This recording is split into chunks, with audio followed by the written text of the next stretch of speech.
Das Gemälde Tanz im Varieté, das auch Varieté-Szene, Varieté oder Stepptanz genannt wird, wurde in der Geschichte, also dieser Titel steht nirgends drauf, vielleicht stand er mal irgendwann auf dem Rahmen, aber faktisch ist es ein Titel, der von Zeitgenossen erfunden wurde. Ist 1911 entstanden und das war zu der Zeit, als Kirchner in Berlin gelebt hat und eben viel in so Varieté-Situationen sich abends auch begeben hat. Kirchner war fasziniert von allen möglichen Tänzen, vom Gesellschaftstanz, vom Bauerntanz, vom Ausdruckstanz.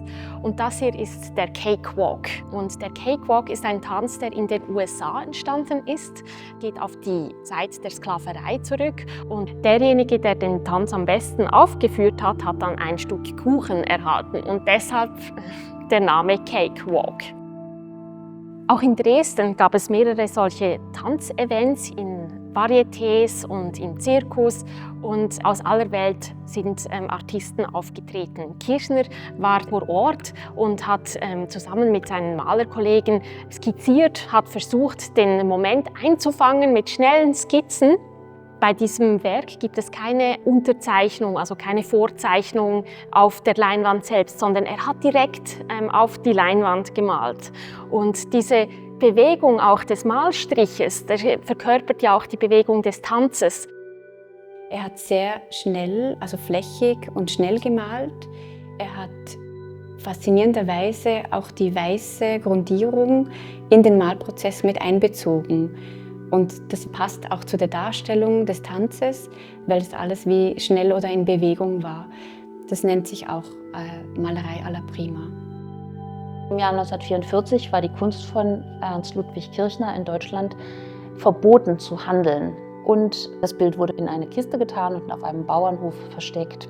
Als der Krieg zu Ende war, ist das Dorf, in dem dieser Bauernhof war, in die französische Besatzungszone gefallen. Und die Franzosen waren verärgert und als sie erkannt haben, dass das deutsche Kunst ist, haben sie tatsächlich dieses Bild manipuliert. Als ich dieses Werk gesehen habe auf dem Kunstmarkt, habe ich mich natürlich auch sehr intensiv mit der Werkgeschichte auseinandergesetzt und habe schnell gesehen, dass es da auch zwei Wunden gibt. Das eine ist ein Schussloch und das andere ist eben ein Bajonettstich. Wir haben alte Kriegsschäden, die wir noch von der Rückseite aus sehen, durch die alten Gewebeflecken. Glücklicherweise können wir es jetzt im Kunstmuseum Basel restaurieren. Der erste Teil vom Restaurierungsprojekt ist eigentlich, dass man das Werk besser kennenlernt. Deshalb wissen wir, dass das Werk in heutigem Zustand sehr fragil ist. Das Bild wurde verfemt als entartete Kunst, dann wurde es versteckt, dann wurde es beschädigt. Spannend ist dieser Vorgang, weil die gesamte Geschichte, was mit der klassischen Moderne im Nationalsozialismus passiert ist, hier an einem Bild ablesbar ist. Aber diese Werkgeschichte ist heute natürlich auch sehr interessant und das ist Teil des Werks und war nicht ein Grund, es nicht zu kaufen, sondern im Gegenteil, es macht es umso interessanter.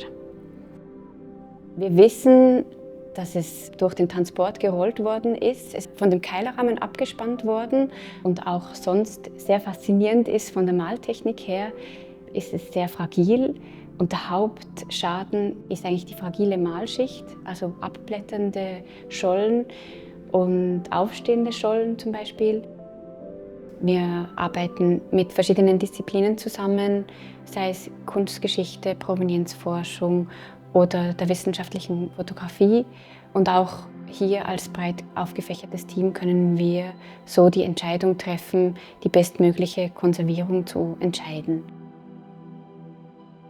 Die Provenienz in diesem Fall ist ja lückenlos mehr oder weniger aufgedeckt. Also wir wissen, in wessen Händen es war.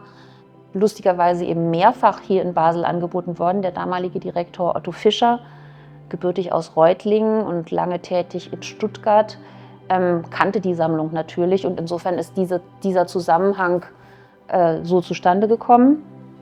Aber die Kunstkommission des Basler Kunstmuseums war 1931, 32 noch nicht so an moderner Kunst interessiert. Die klassische Moderne bzw. der deutsche Expressionismus ist hier erst eingezogen im Jahr 1939, als Georg Schmidt, der Nachfolger von Otto Fischer, 21 Kunstwerke der entarteten Kunst für das Kunstmuseum gekauft hat, Werke, die aus deutschen Museen beschlagnahmt worden sind und dann vom Propagandaministerium verkauft worden sind. Es ist eigentlich schon eine große Sensation, dass dieses Werk überhaupt auf dem Kunstmarkt aufgetaucht ist, nach so langer Zeit. Man wusste, dass es existiert, denn es gibt mehrere Schwarz-Weiß-Fotografien. Kirchner selbst hat es fotografiert, aber es gibt auch Aufnahmen aus seinem Haus in den Lärchen bei Davos, wo man das Werk bei ihm zu Hause sieht. Und er hat also wirklich mit diesem Werk gelebt und das zeigt auch, wie wichtig das Werk für Kirchner selbst auch war.